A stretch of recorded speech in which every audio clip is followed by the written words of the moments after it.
প্রিয় বাংলাদেশী, প্রিয় দেশবাসী, আসসালামু আলাইকুম। দেশের স্বাধীনতা প্রিয়, গণতন্ত্র প্রিয় জনগণ আবারও বিএনপিকে বিজয়ী করেছে, আলহামদুলিল্লাহ।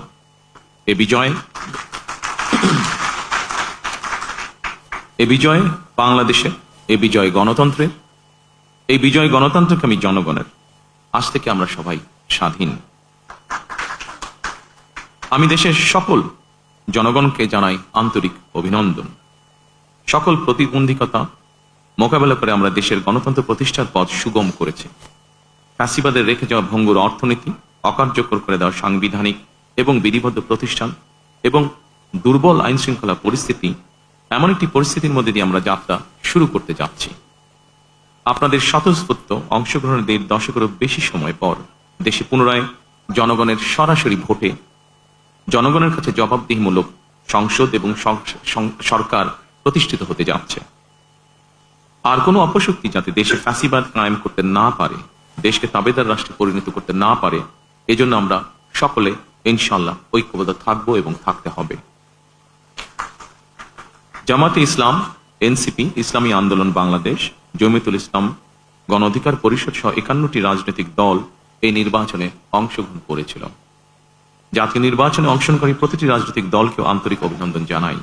গণতান্ত্রিক রাষ্ট্র এবং রাজনীতিতে রাজনৈতিক দলগুলো মূলত গণতন্ত্রের বাতিঘর। সরকার এবং বিরোধী দল যে যার অবস্থান থেকে দায়িত্বশীল ভূমিকা পালন করলে অবশ্যই দেশে গণতন্ত্র প্রাতিষ্ঠানিক রূপ পাবে বলে আমরা দৃঢ়ভাবে বিশ্বাসী। নির্বাচনে অংশগ্রহণকারী প্রতিটি গণতান্ত্রিক রাজনৈতিক দলগুলোর প্রতি আহ্বান জানাই, দেশ গঠনে আপনাদের চিন্তা ভাবনা আমাদের কাছে অত্যন্ত গুরুত্বপূর্ণ। আমাদের পথ এবং মত ভিন্ন থাকতে পারে, কিন্তু দেশের সাথে আমরা সবাই এক। আমি বিশ্বাস করি জাতীয় ঐক্য আমাদের শক্তি, বিভাজন আমাদের দুর্বলতা। প্রিয় দেশবাসী, জনমনে সৃষ্ট সকল সংশয় কাটিয়ে শেষ পর্যন্ত দেশে শান্তিপূর্ণভাবে একটি অবাধ, সুষ্ঠু এবং নিরপেক্ষ নির্বাচন অনুষ্ঠিত হয়েছে। এজন্য অন্তর্বর্তীকালীন সরকার এবং নির্বাচন কমিশনকে বিশেষ ধন্যবাদ জানাই। জনগণের প্রত্যাশিত এই নির্বাচন অনুষ্ঠানের জন্য গণতন্ত্রের ইতিহাসে আপনাদের অবদান স্মরণীয় হয়ে থাকবে। নিরপেক্ষ নির্বাচন অনুষ্ঠানের সঙ্গে সংশ্লিষ্ট বিচারিক কর্মকর্তা, জনপ্রশাসন, সশস্ত্র বাহিনী এবং আইন শৃঙ্খলা বাহিনীর সকল কর্মকর্তা, সদস্য এবং রিটার্নিং অফিসার, সহকারী রিটার্নিং অফিসার, প্রিজাইডিং অফিসার, সহকারী প্রিজাইডিং অফিসার এবং পোলিং অফিসার সহ সংশ্লিষ্ট ব্যক্তিবর্গ, আপনাদের আন্তরিকতা এবং দায়িত্বশীল ভূমিকা ছাড়া অবাধ এবং সুষ্ঠু নির্বাচন সম্ভব হতো না। আপনাদেরকে অসংখ্য ধন্যবাদ। এই নির্বাচনে দেশি এবং বিদেশি গণমাধ্যম এবং পর্যবেক্ষকদের ভূমিকাও ছিল অত্যন্ত গুরুত্বপূর্ণ। আপনাদের প্রতিও রইল অকৃত্রিম শুভেচ্ছা। 71-এর স্বাধীনতা অর্জনের যুদ্ধ থেকে 2024 সালে দেশ এবং জনগণের স্বাধীনতা রক্ষার যুদ্ধ, এই দীর্ঘ সময় দেশ গণতন্ত্র প্রতিষ্ঠার আন্দোলনে যারা শহীদ হয়েছেন, হতাহত হয়েছেন, যাদের রক্ত মাড়িয়ে কষ্টের সিঁড়ি বেয়ে আজকের এই গণতান্ত্রিক বাংলাদেশ, সেই সকল বীর শহীদদের প্রতি জানাই গভীর শ্রদ্ধা। মহান আল্লাহ দরবারে তাদের মাগফিরাত কামনা করছে। যারা মানুষের গণ অধিকার প্রতিষ্ঠার সংগ্রামে প্রাণ দিয়েছেন, হতাহত হয়েছেন, দেশের গণতান্ত্রিকামী জনগণ আপনাদের ভূমিকাকে গভীর শ্রদ্ধার সঙ্গে স্মরণ করবে ইনশাআল্লাহ। প্রিয় দেশবাসী, জনগণের রায় পেলে বিএনপি রাষ্ট্র মেরামতের রূপরেখা উপস্থাপন করেছিল। অন্যান্য গণতান্ত্রিক দল এবং সারা দেশের জনগণের সঙ্গে মত বিনিময়ের মাধ্যমে 31 দফা প্রণয়ন করেছিল। 31 দফার আলোকে ঘোষণা করা হয়েছে দলীয় ইশতেহার। একই সঙ্গে কয়েকটি বিষয়ে নোট অফ ডিসেন্ট দিয়ে বিএনপি জুলাই সনদেও স্বাক্ষর করেছে। আমরা জনগণের কাছে প্রতিশ্রুতিবদ্ধ, প্রত্যাশিত প্রতিটি অঙ্গীকার পর্যায়ক্রমিকভাবে বাস্তবায়ন করব ইনশাআল্লাহ। সারা দেশে বাংলাদেশ জাতীয়তাবাদী দল বিএনপি সর্বস্তরের নেতা কর্মী সমর্থক ছাড়াও দেশের গণতান্ত্রিকামী জনগণের সামনে আজকের এই সময়টি অত্যন্ত গুরুত্বপূর্ণ এবং আনন্দের। এমন এক আনন্দঘন পরিবেশে আপসীন দেশনেত্রী বেগম খালেদা জিয়ার অনুপস্থিতি আমাদেরকে করেছে ভারাক্রান্ত। রাষ্ট্র ও রাজনীতিতে জনগণের অধিকার প্রতিষ্ঠার এমন একটি গণতান্ত্রিক সময়ের প্রত্যাশায় তিনি ফ্যাসিবাদের বিরুদ্ধে আপোষহীন লড়াই করেছিলেন। স্বৈরাচার কিংবা ফ্যাসিবাদের সঙ্গে কখনো আপোষ করেননি। দেশ এবং জনগণের স্বার্থে প্রশ্নে বরাবরই তিনি ছিলেন অটল, অবিচল। আমরা আল্লাহর দরবারে মরহুমা খালেদা জিয়ার মাগফিরাত কামনা করছি। প্রিয় দেশবাসী, স্বাধীনতার ঘোষকের প্রতিষ্ঠিত বাংলাদেশ জাতীয়তাবাদী দল বিএনপিকে দেশের জনগণ আবারও রাষ্ট্র পরিচালনার ম্যান্ডেট দিয়েছেন।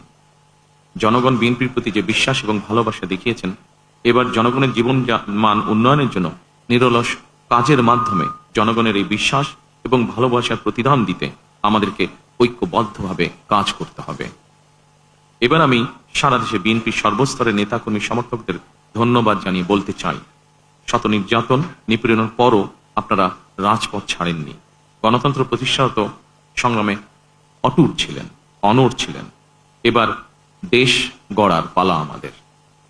দেশ পুনর্গঠনের এই যাত্রায় আপনি আমি আমাদের প্রত্যেককে দায়িত্বশীল ভূমিকা পালন করতে হবে অবশ্যই। আমরা গণতন্ত্র এবং মানুষের অধিকার প্রতিষ্ঠার এই বিজয়কে শান্তভাবে, শান্তির সাথে, দায়িত্বশীলতার মাধ্যমে উদযাপন করেছি। নির্বাচনোত্তর বাংলাদেশে যাতে কোথাও কোনো অপ্রীতিকর ঘটনা না ঘটে, এই জন্য শত উস্কানির মুখেও আমি সারা বাংলাদেশে বিএনপির সর্বস্তরের নেতাকর্মীদের শান্ত এবং সতর্ক থাকার আহ্বান জানাচ্ছি। কোনো অপশক্তি যাতে পরিস্থিতির সুযোগ নিয়ে কোনো অপ্রীতিকর ঘটনা ঘটানোর সুযোগ নিতে না পারে, এজন্য নির্বাচনোত্তর নিরঙ্কুশ বিজয়ের অর্জনের পরও আমি সারা দেশে বিএনপি এবং জোটভুক্ত দলের সর্বস্তরের নেতাকর্মীদের বিজয় মিছিল বের করতে নিষেধ করেছিলাম। আমরা আল্লাহর দরবারে শুকরিয়া আদায়ের মাধ্যমে বিজয় উৎসব পালন করেছি। আমার বক্তব্য স্পষ্ট, যে কোনো মূল্যে অবশ্যই শান্তি এবং শৃঙ্খলা বজায় রাখতে হবে। কোন রকমের অন্যায় কিংবা বিয়ানি কর্মকাণ্ড আমরা বরদাস্ত করব না। দলমত, ধর্ম, বর্ণ কিংবা ভিন্ন মত যাই থাকুক, কোনো অজুহাতে অবশ্যই দুর্বলের উপরে সবলের আক্রমণ আমরা মেনে নেব না। ন্যায়পরায়ণতা হবে আদর্শ। আইনের শাসন প্রতিষ্ঠা করা না গেলে আমাদের সকল চেষ্টা ব্যর্থ হয়ে যেতে পারে। আইনের শাসন প্রতিষ্ঠায় সরকারি দল কিংবা বিরোধী দল, অন্য মত কিংবা ভিন্ন মত, প্রতিটি বাংলাদেশী নাগরিকের জন্যই আইন সমান। আইনের প্রয়োগ হবে বিধিবদ্ধ নিয়মে।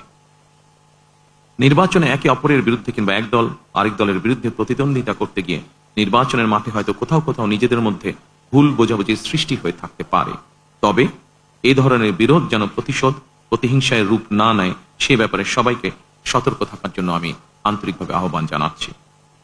দেশে গণতান্ত্রিক জনগণের প্রতি আমার আহ্বান, আসুন যেভাবে আমরা গণতন্ত্র প্রতিষ্ঠার লড়াইয়ে ভূমিকা রেখেছিলাম, একইভাবে এবার দুর্নীতি এবং আইন শৃঙ্খল নিয়ন্ত্রণ এবং জনগণের প্রতি জবাবদিহিতার মাধ্যমে আমরা বাংলাদেশকে একটি নিরাপদ মানবিক বাংলাদেশ হিসেবে প্রতিষ্ঠার জন্য যে যার অবস্থান থেকে আমরা ভূমিকা রাখি।